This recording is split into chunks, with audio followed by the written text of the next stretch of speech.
Welcome in, Astrid, Craig, Seb, Wes. Well, it's roughly on the dot, so I figured we can go ahead and get started here. Hello, everyone. I am Dustin Polyinnovator. Today, I'm talking with many of these great faces we have here in the polymathic researching world, and we have Dr. Odi Stummer, Dr. Angela C. Meyers, Michael Araki. I believe you are working towards your doctorate, Michael. Yes. Second. Hi. I have two. You have two. Okay, I just wanted to make sure. Dr. Michael Araki, I just wanted to make sure I introduced you properly. We are talking about the value of polymathic skills in this digital renaissance. And the theme of the Polymath Festival is multi-potential leadership, particularly in this workplace environment, which we have great mindsets on here today. And so just to give you all a little bit of context of why I'm here to help you host this panel, is that I am a content creator for the last decade. I've created content around polymathy and how to try to live a polymathic life when it comes to just organizing your life through knowledge management. And I've also interviewed around 150 people who I believe live a polymathic life. And so that show, the Polymath Podcast, is where I came from. And I figured let's go ahead and do a panel with some polymathic researchers as well. So highlighting those people, I get a chance to highlight these amazing people today. I always say, or they always say, never be the smartest person in the room. And I'm really glad today that I am not. Thank you all for being here. I am glad to be here. Thank you for that warm welcome, Dustin. Thanks so much, Dustin. Thank you. I think the best way... Thank you so much. Yes. I always got to remember the Zoom delay is crazy sometimes. The best way to get this going, I figured that some people coming in here, some people watching the video may understand who and each and one of you are, but if they don't, let's go ahead and give them an introduction on you and your work. I figured we'd go in the order of dissertation. So Dr. Angela, do you mind coming in here first? Yeah, and how long approximately should I take for this? I figured we can do 8 to 10 minutes each, so that way you get enough time, because given the long nature of this research, we have to have enough time to actually explain it. Okay. So I can go ahead and dive in. All right. Well, hi, everybody. I just want to first off give a shout out to Wakasamed and the Da Vinci Network for putting this together. This is such an important festival. It's the only one of its kind I'm aware of. So I'm so honored to be here. All right. Who am I and how did I get into this world? Well, back in 2015, so a decade ago, it's hard to believe it's been that long, but a decade ago, I started a doctoral program at George Washington University. The degree is in human and organizational learning. And of course, I had to write a doctoral dissertation as part of that program. And here it is. There it is. It's called In Pursuit of Polymaths, Understanding Renaissance Persons of the 21st Century. Available on Amazon if you'd like a copy, or ResearchGate for a free digital version. I feel like a commercial. But, I chose to study polymaths because it was the kind of person I want to be. And why do I want to be a polymath when I grow up? Well, I think it's a way to live a good life. I think it's a way to have an amazing professional experience. I think it's a way to help solve problems in intelligent, holistic ways. So I did a qualitative study using phenomenology. And the purpose of phenomenology as a research method is to understand lived experiences. So I had deep dives with highly accomplished modern polymaths, both men and women. And there were some interesting themes that came from talking to people and seeing what was common and consistent among the people that I interviewed. And just some quick highlights are, well, first of all, high level, it's not easy. We've lived in an age of specialization. So if you're going to go rogue and develop your own unique hodgepodge path as a polymathic professional, it could be an uphill battle. Now, I think there is some culture shift that's happening, thank goodness. When I started this work back in 2015, most people did not know the word polymath. There was no Polymath Festival. So we've come a long way. Oh, I also want to mention back when I started this, there was very, very little written in the academic literature on polymathy as a human phenomenon. A lot of what was written was on individual polymaths from history, eminent creative geniuses. There was some theoretical stuff in the literature, a little bit, but there was also Robert and Michelle Root Bernstein. And I want to give them a major shout out because without them, I don't think I would have been able to do my dissertation. There would have been like almost nothing. They're not here today. They're traveling, but Robert, I consider him kind of the forefather of polymathy studies. I really wanted to study, though, modern people. A lot of what was looked at in the literature was about people from history. And polymathy was really associated with eminent creative geniuses. And I thought, well, why can't modern people be polymaths? Do you have to be dead? Do you have to die to be called a polymath? And do you have to be a Leonardo da Vinci? Or is there some like scale? Is there some lesser version? Can you be polymathic? Is that a thing? And so I wanted to, my work, I hope at the end of the day that my doctoral dissertation helped modernize and democratize polymathy as a human phenomenon and to make it more accessible to real people. Because I think polymathy, like I said, it's not just a way to live a more authentic, curious, enriching life as an individual, but it also, the research shows that it really creates innovation. When you've got lots of toolkits across multiple disciplines, lots of broad experiences, you're able to be creative in ways that narrow specialists just can't. And God knows we need creative solutions to the difficult world we're in now, where there's so much complexity. So anyway, as for what was in the academic literature, thank God Robert and Michelle had written what they've written. For example, one of, I think, their more interesting findings was looking at Nobel Prize winners.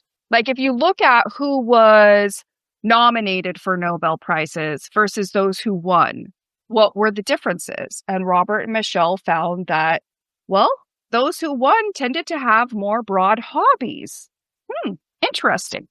There's something, by the way, called analogical thinking. Analogical thinking is when you take approaches, modalities, tips and tricks from over here and you apply it over there. That's a great way to get innovation. But that only is possible if you've had broad experiences. Part of why I really like polymathy and why I didn't study jacks of all trades and why I didn't study dilettantes is because polymathy gets at this idea of depth, that you're deep and expert in multiple fields, because that gives you a different level of capability, right? A different level of knowledge. So anyway, shout out to Bob. I've highlighted my dissertation. A few quick highlights. Like I said, it's hard. Doesn't matter if you've had a dysfunctional or functional family, you can still end up a polymath. Doesn't matter if you start out poor or rich, you can still be a polymath. And the identity piece is hard. A lot of polymaths realize they're this because they don't really fit in fully other places or anywhere. They can fit in a little bit in a lot of places because they're very diverse, but they don't really fit in fully anywhere. So that the identity piece is challenging. Okay, another takeaway I'd like to leave you all with is that some people, I know you all are here at the Polymath Festival because you care about this phenomenon. You probably want to live in a polymathic way yourself. And a lot of people think, well, that we really don't have any research. We don't have any. And that's not true. We do have some. I wrote right here in this room, right here, right now. I and Dr. Stummer and Dr. Araki have all written doctoral level dissertations on polymathy as a human phenomenon worthy of understanding. And I also want to mention that in addition to the three of us having written doctoral dissertations on this subject, that Crystal Haynes has written a master's thesis about how polymathic mindset and approaches are useful and powerful in digital transformation projects inside organizations. Dimitrios Samsonidis, who's a career counselor in Greece, has written a master's thesis on it and is currently working on his doctoral dissertation. We're going to have a fourth person next time we got this festival going, and maybe a fifth, because we also got Lauren Ornelas out at Pepperdine in California working on her doctoral dissertation. So now I want to underscore that this is a real, legitimate, active field of study in academia. Okay? It's a real thing. And modern polymathy studies is a real thing. Polymathy studies, I'd say, has a subset, which is modern polymathy studies. It's a little bit different. When you look at dead people or eminent creative geniuses from history, that's one flavor, right? And it's worthy of understanding.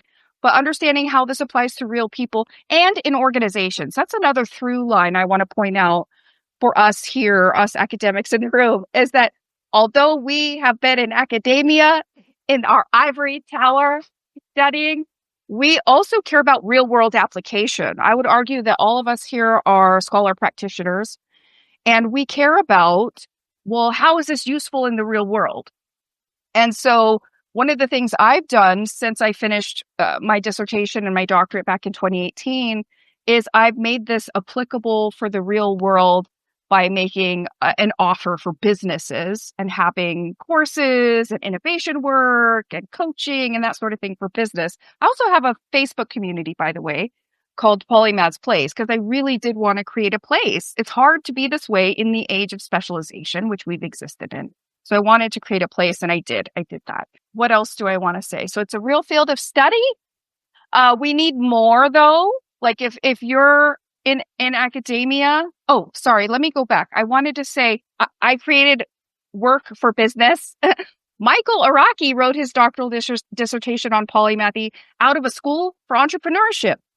And Florian wrote his doctoral dissertation on what help, and they're going to talk more about it, obviously, but what helps polymathic employees thrive or flourish or flounder in organizational settings based on leadership behaviors. So you could see we're not just like up in the clouds wanting to study something from the ivory tower. No, we care about how this applies and impacts our world. Of course, organizations and leadership, they have a real impact on the larger society.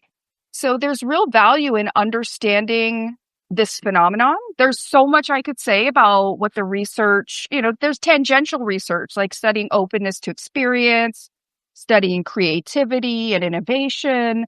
There are related fields, and there's so much I could say. If we want to get into further details, I could tell you about more studies and what's in the literature. God, Michael could cite the literature for you. He is like an encyclopedia of like what has been written.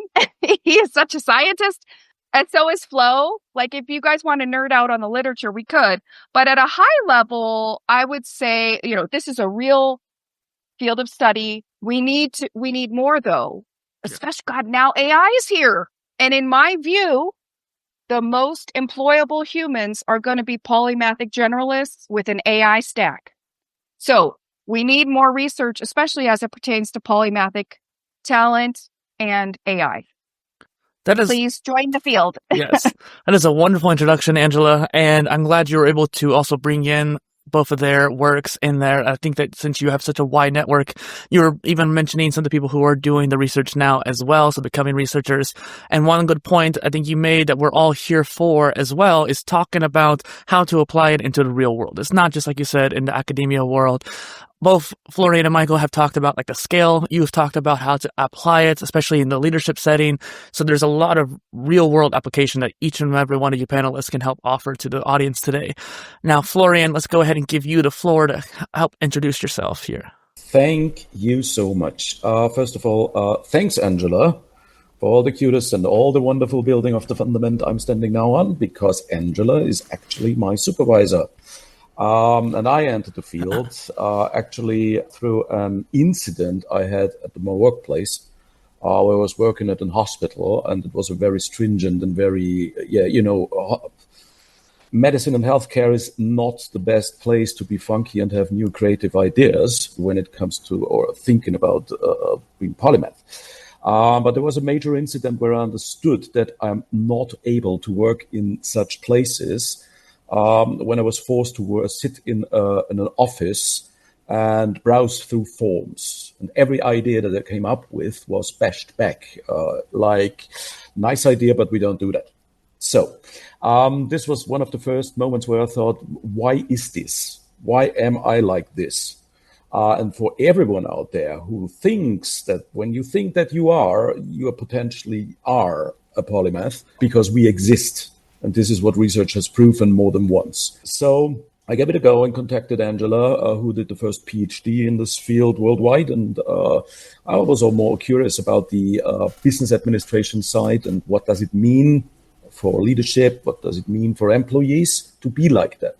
This famous, you sit in a cubicle, but you're actually able to do more, but no one cares. And there was this big question that came up one day where I thought, well, what in God's name companies have such Leo da Vinci types, and they don't know, or even worse, they left the company just a couple of days ago.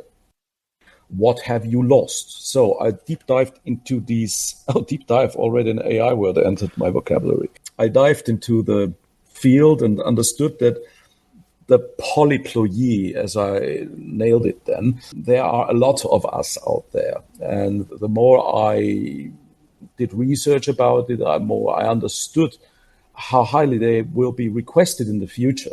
But the systems are simply not built for these kind of employees. The systems want boxes, the system want gears. They have still the Taylorism in their head to be exchanged very quickly with the low threshold knowledge barriers. And over 50 years, 70 years, 100 years, this form of employee building and bounding and human resource was cultivated. And now these people meet a complete new colleague in the field. Is called artificial intelligence, which it isn't actually. It's a machine intelligence, if intelligent at all. And the funny thing is, it shows a lot of, we can compare a lot between the polymaths and artificial intelligence, let's call it large language models, what they are. They also have this pattern recognition, which we are owning. They have this idea synthesis. We have this quick adaptability to certain circumstances in their lives. And after I finished my DBA, I was very clear about how can I put this into work. And I learned very quickly that actually no one cares. And when you browse, and this was shocking for me in preparing for this panel, when you browse through LinkedIn, how many super skilled, highly competent, innovative individuals have an open for work badge on their picture. It is that cold shocking. How could this possible? It is LinkedIn. It is a network for professionals. Interdisciplinarity, multidisciplinarity, transdisciplinarity is in every second paper you read about AI. And these people are looking for work, and simply no one sees or cares. Bloody hell. This is not going to, there's no care. And funnily enough, I ran into this open knife myself.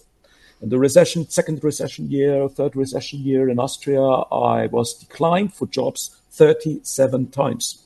Half of a third were like, you are too old. I'm 47. This is too old. Now, good luck with whoever comes up next. The other was, you are too transdisciplinary. Now, what is too transdisciplinary? It would mean they should pay me 2 salaries, 3 salaries, an average of 5. I don't know. And then I thought, okay, I give it a new shot and collect all polymaths I can find and interview them on the basic set of the young years when they first encountered that they were different, so to speak, how their upbringing was, how they evolved, and where they are now. And now I have a collection of over 107 interviews with polymaths around the world. One is with me here at the European Conference for Korean Technology and Korean Engineers in Vienna, Professor Ju So, who invented an amazing matrix based on physics theorems and Markovian process stuff to grip brand experience, brand relationships, understanding of brands. And I did the math, and it works. But now he's here and try to figure out what can we do with it. So, as a matter of fact, and this is my closing line, the future shows that we run into massive work loss and lack of workforce. We have a halo of elderly entering the retirement age. We have a lot of young people who are trained for just one thing. And when they will enter their first company they work in, they will be asked, now, okay, you are a genius in marketing, but we need someone in sales as well. We need someone in product development as well. Oh, and what about your competences in accounting? So I wonder who exactly will cover all 4 jobs in 4 departments in the intersect with just one training. So everyone who still shies away of the polymathic understanding will see in the coming 2 to 3 years, it won't work out any other way. Thanks so much. Thank you, Odi. That is very fascinating when it comes to the idea of all these people looking for work. I mean, I even pointed to myself when you said that because, I have the Open to Hire badge on my profile, and I think there's a lot of interdisciplinary polymathic people who, like you said, are underutilized, especially in this workforce. And I know we have a couple questions here. We'll get to the Q&A a little bit later on, but I think you guys all have the same mindset when it comes to how do we get this application to the people of the modern day. And Angela and Odi, you both have mentioned AI. I'm sure Araki probably will as well. Just this idea of using these generalist models, and do they become more polymathic or hyper-specialized or both? And there's a lot of potential outcomes with that, especially when it comes to the workplace environment and people using them to fill in those gaps if they don't have that knowledge itself. So why don't we jump into Dr. Michael Araki's intro right here. Thank you so much for being here. Thank you, Dustin. Thank you, Angela and Florian. Yeah, such an amazing venue to be able to be talking about that, as Angela said wonderfully. All right, so I'm Michael Araki, and the funny thing is that, how do I introduce myself? So I'm a lecturer, assistant professor in UNSW, Sydney, Australia. So it's what's my profession? So it's still funny to see that. So for me, polymathy is an identity thing. And that's a funny thing. And I hope you're going to be able to see it clearly in a few minutes. I'm going to start with a story. So when I was a teenager, I used to play in a heavy metal band. All right. And the funny thing is that, I listened, yeah, but it was the late 90s, and, I liked the grunge, like Nirvana too. And my colleague told me, yeah, you can listen to them, but you just don't tell people, that you listen because it's not in the same category. So it's an identity thing, right? And it has to do with the way you sell your product, the way you sell yourself. Another example. So I was just in a restaurant, right now at dinner for faculty, and the restaurant sold itself as modern. I think it was modern fusion, Australian, but the food was Italian and it wasn't excellent. And then there was a discussion about identity and about your offering.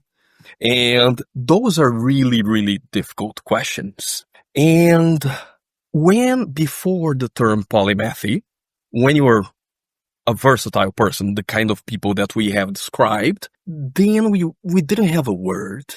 So some people use jack of all trades. And I hate this term. And I say, why? First of all, it's not about being a jack. All right. Jack is a servant to the royalty. That's what jack means. It's not all. It's not everything. It's some. It's a lot. It's more different than what most people would expect, but it's not all. And it's not about trades. All right. So polymathy existed before the term philosopher.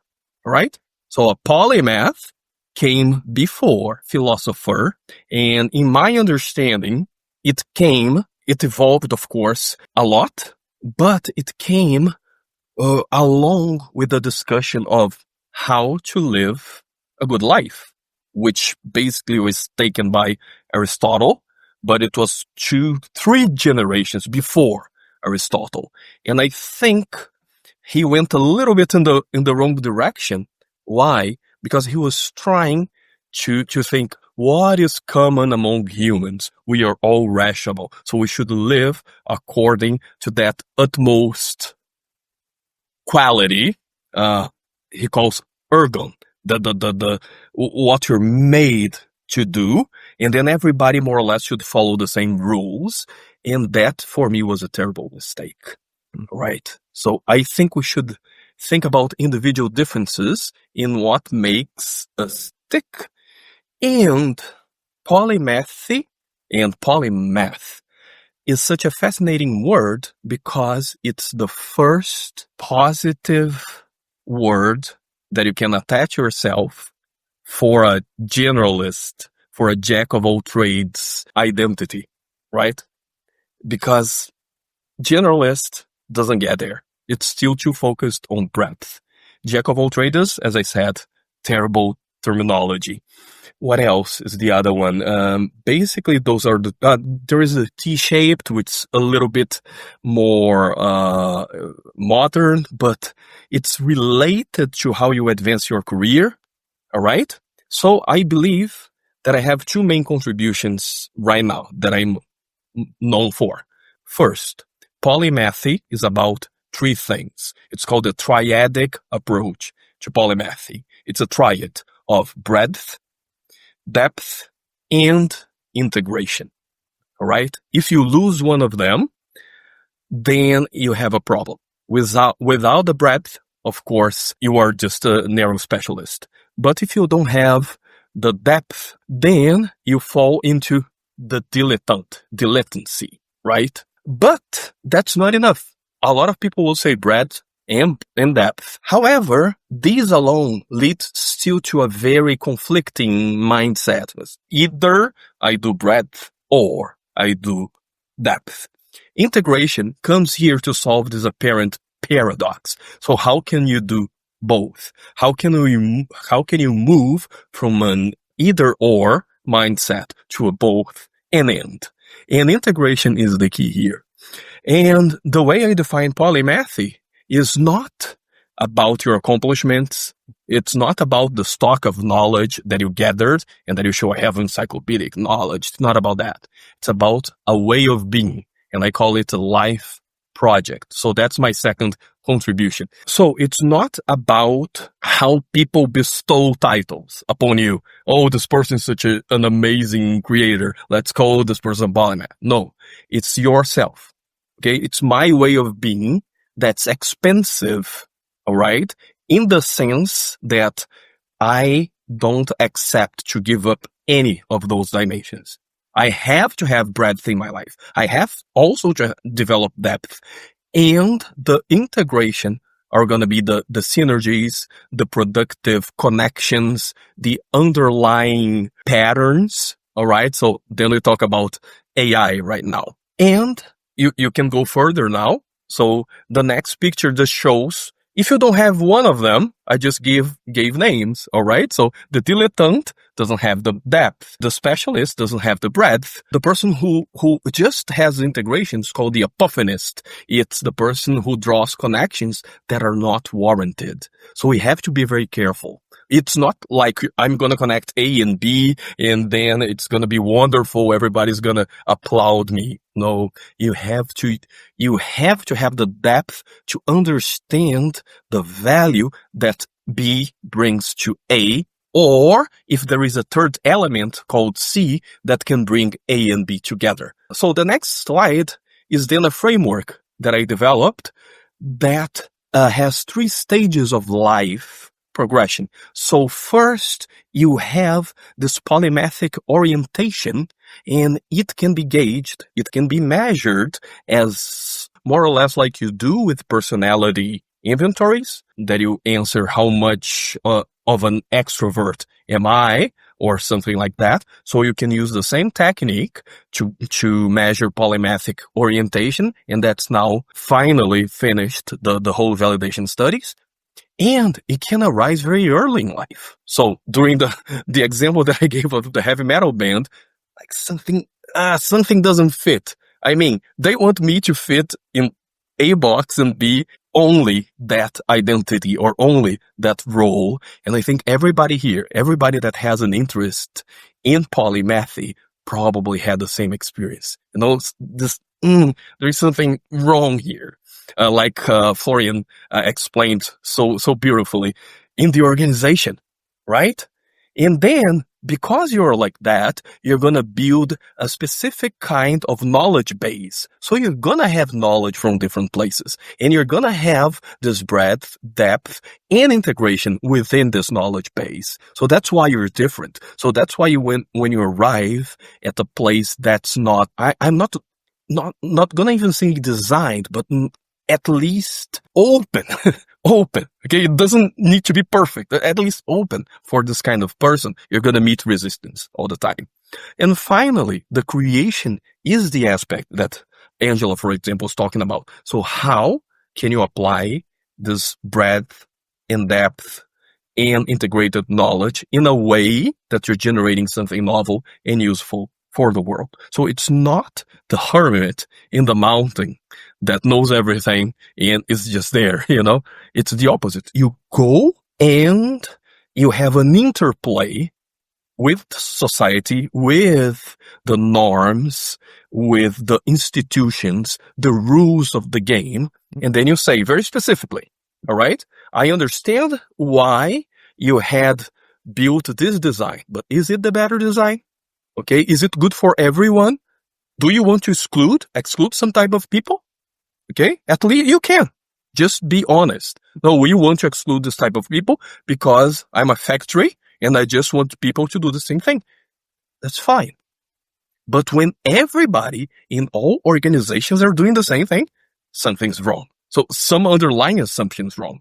Right? So this is part of polymathic creation. And of course, there is a whole model. You can even go to the temperament, which are the first traits that surface in life. And I can help people kind of diagnose those polymathic tendencies very early in life. And that's super, uber important because polymathic people will have different desires, different goals, and a different life path. If you try to make them fit in the narrative that's of specializations, for example, you're going to destroy this person. Okay, so we really need to do that right now. I'm going to stop now, and I can talk about the other things later. That's it. That was amazing. And one thing that made me think about quite a bit is that I talk about knowledge management for polymath. You talk about that knowledge base for the polymathic person and being able to organize all the information that we come across, all the different areas of life and focus that we employ. I think it's very important. So even if it's just a notebook like Da Vinci had or using Obsidian like I do, having an ability to keep track of everything, I think is that extra level layer that we need. And we're definitely going to get into a lot of interesting topics today if we have the time, because lots of all your works regard polymathy in science, leadership, academia, and even the workplace, all three of you. I think the next question that I actually have here, and Barry, we'll get to your questions here in a little while, but how can we establish polymathy more outside the academic world, do you all think, and like more of this day-to-day person environment? And Odi, why don't we start off with you, because I know that you were kind of mentioning that with the polypoly. Cheers, very kind. Might you show me, or might you show the slide I sent you? With my, after I crossed the 70, 80 interviews line, I started analyzing the whole thing again, like Angela and I did with phenomenology. And it came to my understanding that we have to rethink and reconfigure our primary point of view, our perspective on what polymathy in the 21st century is. And as Mike did a wonderful foundation in the last years to lay ground for further research, and that's why we will have 2 more doctorates in this field. We need an understanding of what the 21st century and all the development, technology development, and also the social shifts since the Renaissance had done to people. So I predefined a 12+1 dimension set. And the main thing I can tell you is that there was a major shift from the classical understanding of a polymath that we understand towards pragmatic and existentialism form of fluid identity. So the view of the being as a classical polymath was kind of, you were fixed from your existence in a certain structure, religious. It started in around Milano in Italy, very Catholic. So this was also very predetermined what you will be or what you won't be. There was a lot of fate and destiny thinking. Now this changed to an adaptive self-authorship style, because in the 21st century, you decide to a certain degree what you want to be and what you can be. From an epistemological point of view, it was like in the classics that a universal seeking for truth, because everything was strange. There was a secret in everything. And when you browse, for instance, Da Vinci's notebooks, you see he was observing like a madman. He was observing and understanding certain things like the fractal come here and there back again, then they don't, why is that, and so forth. And what he was capable of, he was able to transfer these observations into reality, which in the 21st century would say would be something like for businesses and companies, how do I transfer research to revenue? So from this universal truth-seeking, it became more a situational meaning-making, because after the Enlightenment and after the First and Second World War, we went into a phase, and after Nietzsche and C.G. Jung, understand who you are, be who you want to be, decide it and be it. There's a lot of making meaning for ourselves. What is my position, or what is my function, my purpose in this big game called life that I'm in? Primary orientation and multi-mastery back then was not that uncommon for many people. And that's why I propose here, we have to go forth now in our research to seek for the working class polymath out there. I bet that 90, let's go with Pareto principle, 80% of real basic inventions that we still have were invented by common people, women out there, because we have a lot of high-ranked polymaths who are mainly men. We have no idea how much contribution to polymathy by women was set in the last 500 years. So from this multi-mastery, we are in the 21st century now in the silos. The silos were built, the knowledge silos were built over the last 500 years. And now we sit on top and see each other's silo. We have to start building the bridges between these silos. So this is what transdisciplinary integration means. From the learning mode, now this has changed to a certain degree as well, because systematic learning was only possible insofar as systems were given. Think about Galileo Galilei. No one was really happy, especially in the Catholic Church, that suddenly human beings were not in the center of the universe and the solar system anymore. Now, this changed dramatically. We live in agile learning circles. Even more now with AI, because we run into a phenomenon where everyone still don't understand what is it, what will it do with us?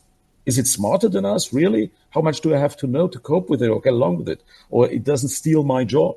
So identity style, the same, static expert identity in the classic polymathy, but dynamic identity fluidity, which is also given to the fact that through a lot of revolutions where people were freed philosophically, religiously, sexually, can live their lives in the Western world. When I talk in Asia about polymathy, it is more like, yeah, of course, that's harmony. So they have a complete different understanding. For them, it is not clear why to separate understanding and knowledge. So this is a very Western thing. Social status, now you can read all of this, but the real thing I want to point out is the relationship to failure, because from fear to failure as growth philosophy was a massive change. And this is also something we have to keep in mind for developing the research field in the 21st century. And the foundation that Renaissance humanism, grounded in rationalism and Enlightenment ideas, was transferred now to self-determination and the upcoming technology.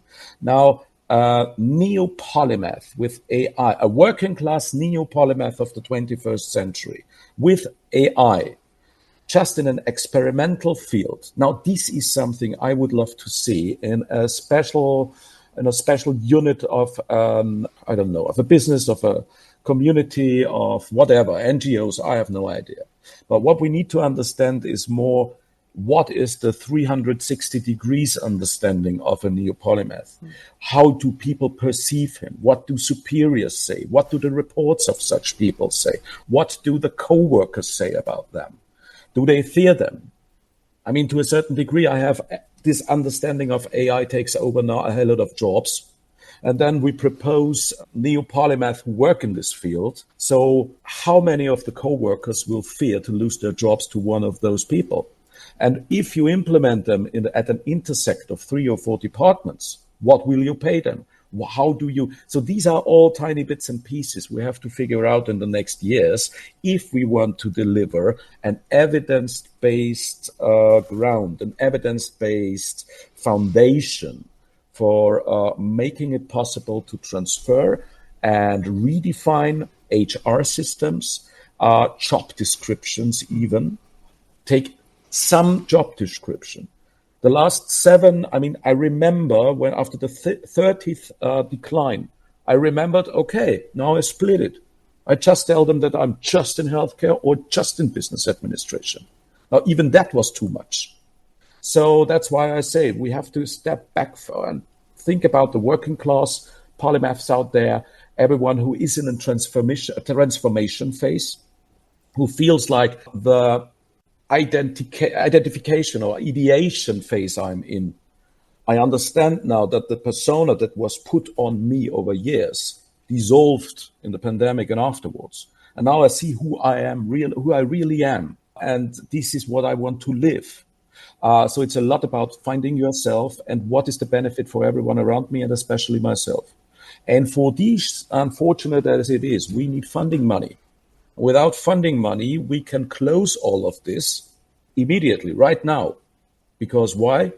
Why? Simple reason, AI will transform this whole field before we can even step up and tell anyone, oh, we had a good idea how to use it, but unfortunately, no one cared. So the big question is, how do we get tiny funding money, even with 10,000 euros, even with 5,000 euros?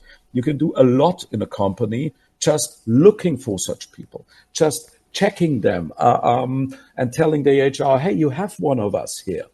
Let's do something with them. It doesn't matter what, just a comparison, simple things, you know. So building up this trust in the research we do, that it is not offensive, that we don't take anyone's jobs, but it is a big add-on for every company, for every situation, to have a neo-polymath as some guidance, as some, oh, interesting, you do it this and that way, and you don't fear, really? And I just tell you and do the rest of go out of the way and do it yourself. Oh, how amazing. What can we learn from this? And for this transformation, we all have to stick our heads together, because otherwise we will be lost. It's an interesting dynamic that you bring up, Florian, being able to help identify that polymathic person, the neo-polymath in the employees' work database, if you will, of people. And I know that both you and Araki have come up with a measuring system when it comes to your passive, limited, serial, proper polymaths, and Araki's passive versus creative charts as well. Both of which I encourage you all watching in to go check out and their research and their videos. I also came up with a chart myself that I just want to quickly share before I know you have to go. Just wanted to get your guys' quick thoughts on it. Essentially, while everyone here focuses on the polymath word, I think that's actually what we should be focusing on. I wanted to give people a trajectory from those other terms like jack of all trades. As Rocky, you astutely pointed out, it's not really what a jack of all trades is, it's what they embody in all these different areas. Okay, they're wide, they're breadth, especially the generalist. How does that lead into polymathy? And I don't want to get too much into this, but this is something I contributed to the field.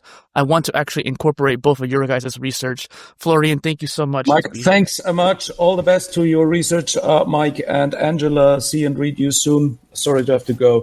Magnificent show, Dustin. Thanks a mil for setting all of this up. At some point, I'll have to have you guys all together. All right. Either one of you have an idea or the next way you want to answer the question of being in the workplace environment? So regarding your question about like how do we get polymathy outside of academia, which is a real, like that matters to me a lot, quite a lot. So there are a couple of things. Well, one of the things I did was I created an online community. So then anyone can join, we could talk about it, we could learn about it, we could connect. I think we also need to rethink education. The London Interdisciplinary School clearly did. And there's some beginnings of where we're seeing like, lifelong, life-wide, different approaches to learning that could be more self-directed are being thought about from higher education and also down. Books, obviously, for popular culture helps. Videos, content creators, you and me, Dustin, over on YouTube and all the platforms, making podcasts and all that helps get this out of academia. Assessments like Michael Araki has made. And also, for business, one of the things I personally have done is I've tried to make this practical for business. It's one of the things I've been focused on these last few years is polymathic leadership. Because in my view, the way organizations are managed for specialized talent requires certain strategies to be effective. And when you're thinking about polymathic talent, they're a whole other kind of person, whole other kind of mindset. So they require different strategies for attraction, placement, retention, and development. And so while academia and like grounding what we know in real research is so important, we also want to make this practical and more widespread than just keeping it in academia. And I think all of us here and Odi before he left, we all care about real world application for sure.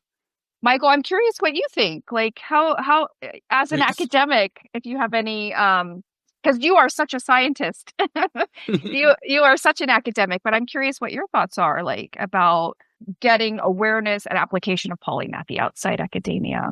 Yeah. In fact, academia is much more influential than people think. A lot of the books that people read, they think, oh, it's Malcolm Gladwell.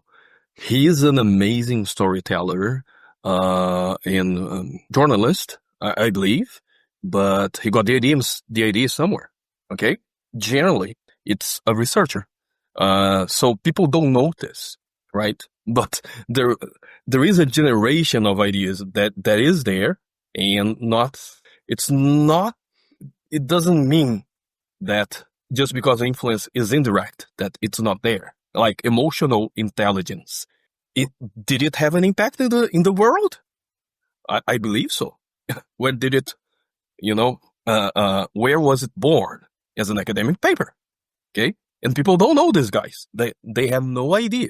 Nobody knows who Peter Salovey is and Meyers, the originals. They probably read the book by, I forgot the name of the guy, the Harvard guy. Daniel Goleman.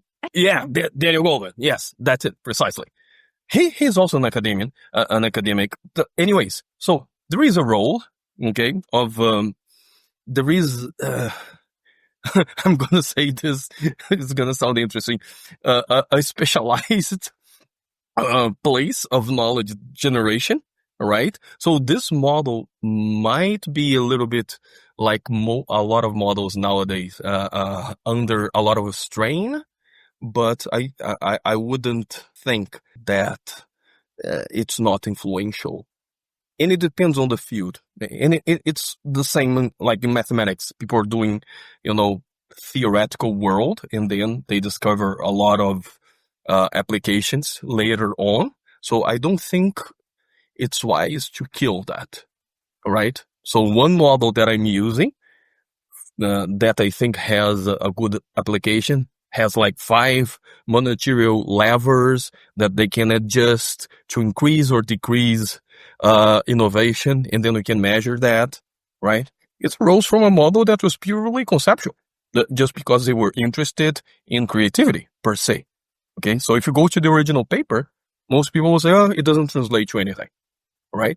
But then, like 3 generations past, I read the paper and said, no, wait, there is something there, okay? Take this management theories, and then we have a new model with testable things.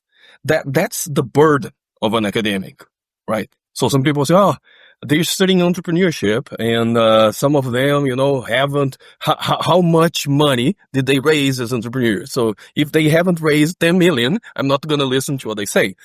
I don't think that's the right way of thinking, because there is a place for the people that are studying from the outside, the phenomenon, and they have to understand the regularities. Because Elon Musk was super successful, or Jeff Bezos, It doesn't mean that their model will replicate. Okay? I'm going to behave just like them. Doesn't mean that you're going to have the same success as they did. However, if you read the papers, you understand that some kinds of behaviors are more likely to help you, and then you have evidence for that. If not, it's just opinion. Okay? So every entrepreneur has an opinion about how to be successful as an entrepreneur. But how can we understand this more systematically? And that's the contribution, one of the core contributions of academia. So my answer is basically, even in the current platform, there are spaces, that there is value there. Well, I believe you had some other questions, right? Yeah, we have a question from Barry here about neurodiversity, which I would want to get to if we have enough time. You also referenced the 4C model in Polymathy, and I wonder how that might play out in leadership context, and also, Angela, how your leadership studies not studies, but teachings that you do also play into it. So I don't know if we have enough time for all three, but we can try. If we can just be a little quick answered, I guess you could say. Yeah. All right. So neurodiversity, what I have is a model of temperament traits. So they surface early. They have biological basis. I don't mean they are like fixed, but there are mechanisms that are biological, like the serotonin system, whatever.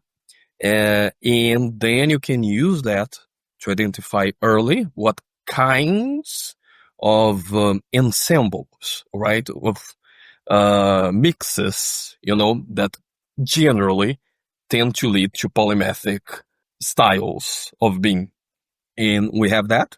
So we could understand that as a type of neurodiversity, but we could be very precise which mechanisms are there. And yeah, that would take a little bit more time. But for example, you need a combination of the dopamine system, that's integration of actions, with the ability to sustain attention, for example, because it's necessary for depth. Okay? And then you have another sensitivity to understanding the patterns, the regularities of the world, and that's going to feed into pattern recognition. So we have the mechanisms. Okay, so we are just gathering more evidence, and then we have a science, let's say, of how from kind of very early age until you are a mature person that's, in a very good position to contribute to the world.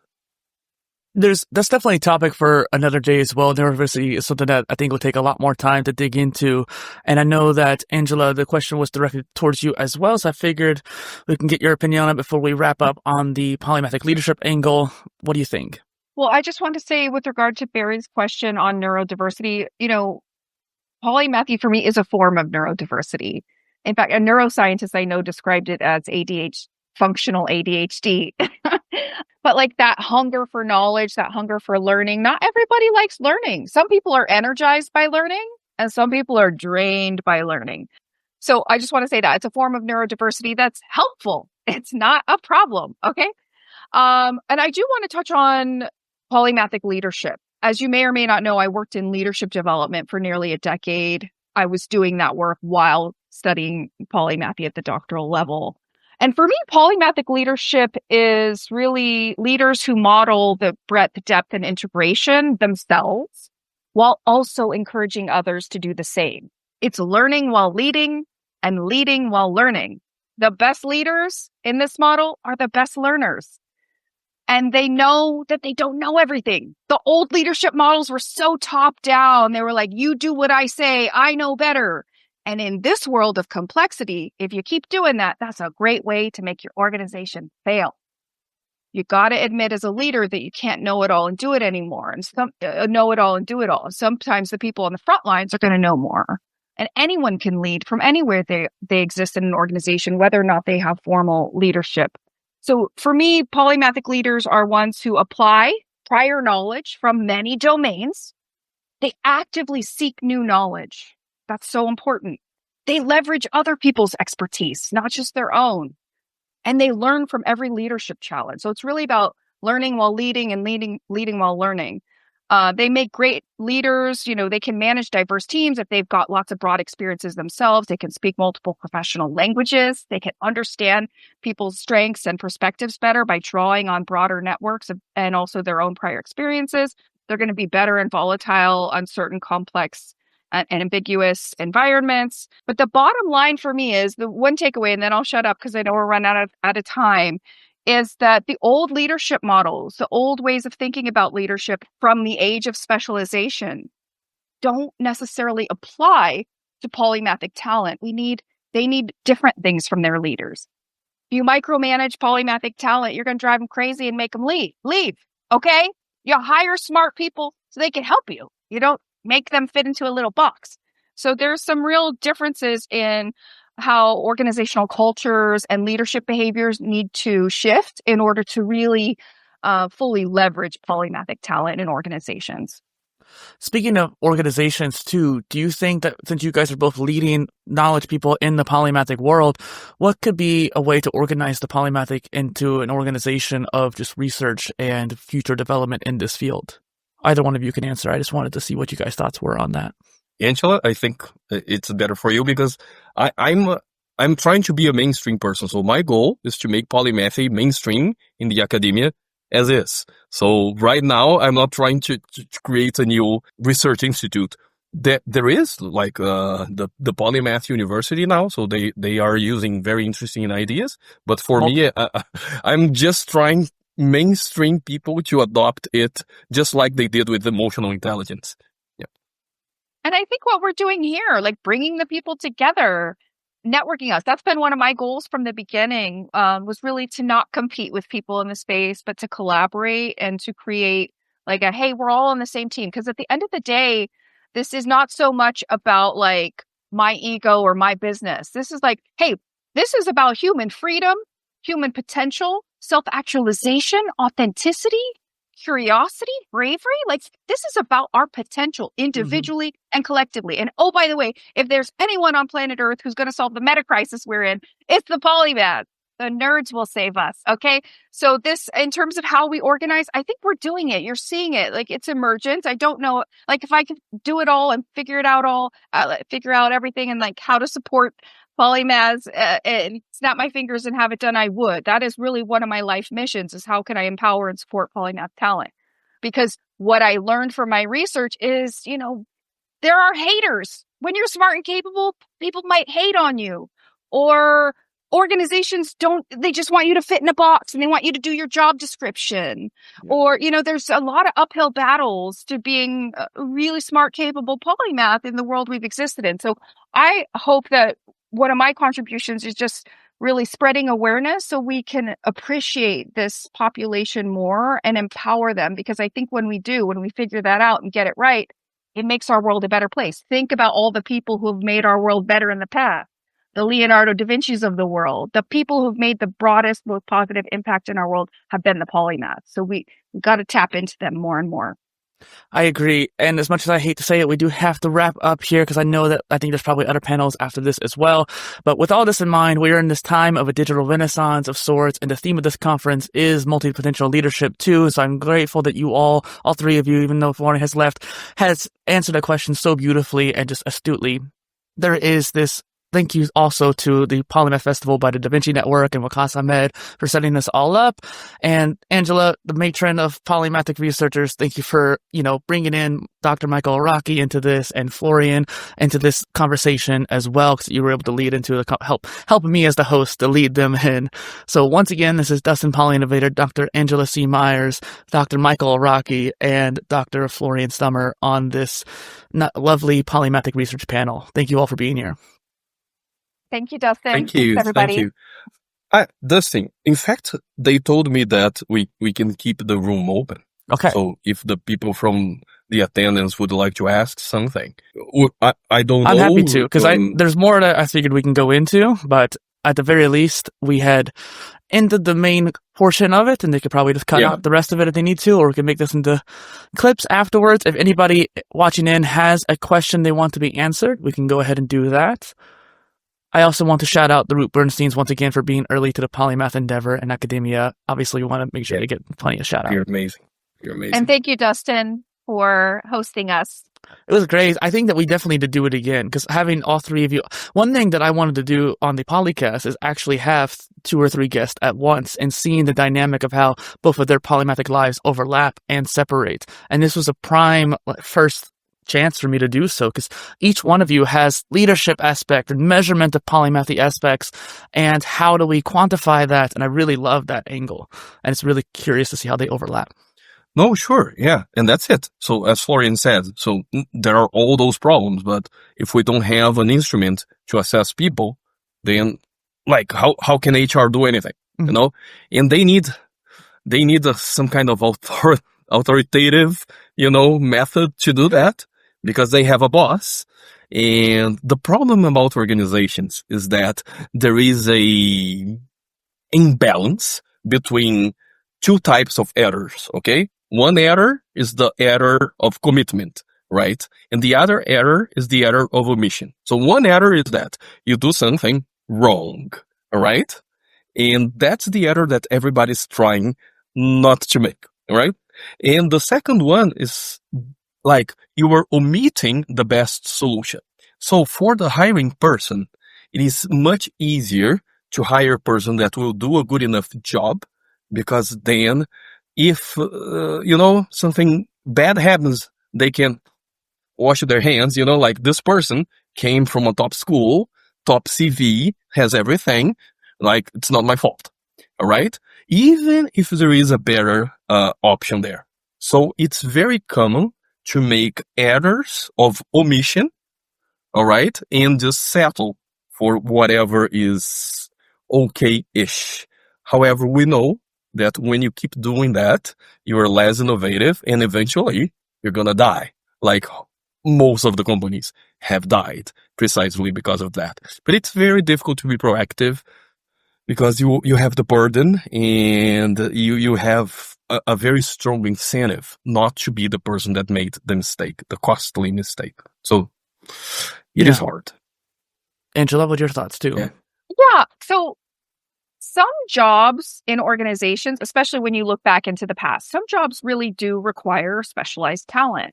And people really do just do what's in their job description. And if you micromanage them because they got something wrong, maybe that's an appropriate strategy because there are right and wrong answers in accounting. Okay? Some jobs do require routinized, predictable behaviors. But some jobs don't. Some jobs where you're innovating, where you're having to create, where you're having to modify, where things are not predictable, you need people who are good at learning. You need polymathic talent. And oh, by the way, guess which jobs are getting automated by AI? The routinized ones. Specialists. We were the specialized jobs. We were robotic. The age of specialization turned us into robots. And now we don't have to be robots anymore. Isn't that nice? But it's sort of the age we're in is kind of calling upon us all to embrace our own polymathic, capacities. How can we learn, unlearn, relearn? Because information grows. What we know changes. How we do things change. So this core competency of being able to learn is so important now in the age of AI. Yeah.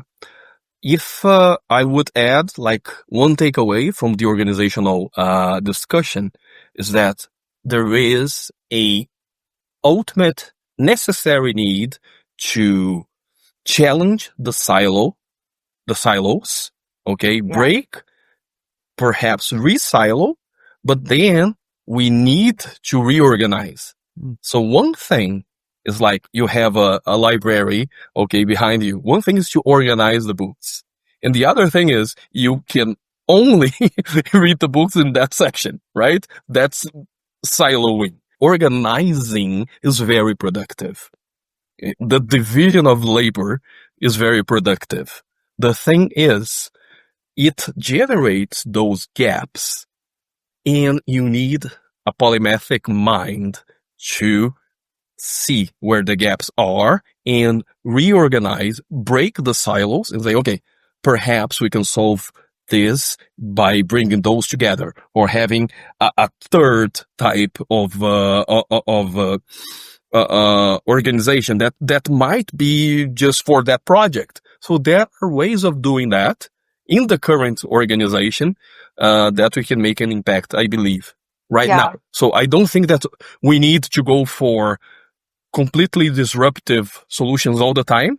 Okay. So there is a space, it's not easy, but there is a space right now, wherever you are, to, suggest those things, being very careful. Of course, the degree of voice you have depends on, the role that you have, your leadership, your organization. But I wouldn't be too negative, okay, about that. Like, oh, the world is so, crushing me.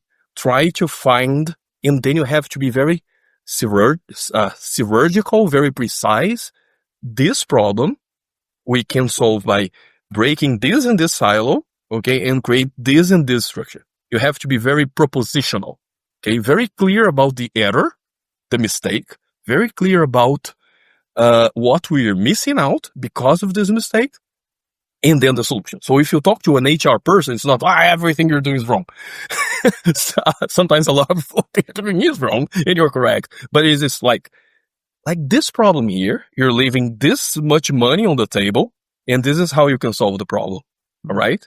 And this is how you can use the authority if anything goes wrong, because they need a way out too.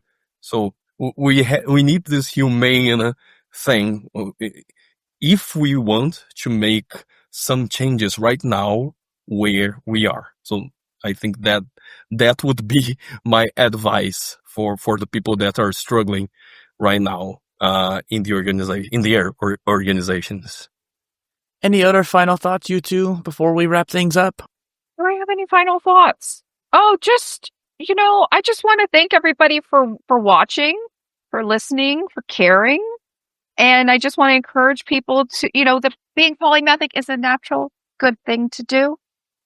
Please do explore your own polymathy, language it. I think there's real power in having a language, a lexicon, a word, understanding, that this is a normal thing. I can't tell you how many people have told me, I didn't realize this was a thing. I thought I was strange. I thought something was wrong with me. I've literally had people tell me that finding out about this may have saved their lives because they thought something was truly wrong with them.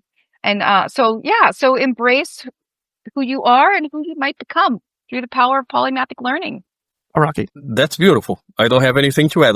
Be who you are. If you are polymathic, if you're here, probably you are polymathic. Just be that and find smart ways of changing what is wrong in the world. So you don't stop being who you are. You're just a little bit more, how can I say, strategic in your interventions in the world, because unfortunately we cannot solve everything at once. That would be my key message. Good message. And for anyone who's listening in who wants to learn more, there's plenty of more panels in the Polymath Festival going on right now. I encourage you to go check those out. And all four of us, including Florian, have a YouTube channel. We have stuff for interviews like me and Angela has. We have research like Araki and Florian have. And so please go check that out. And yes, thank you all for being here. Bye-bye. Bye.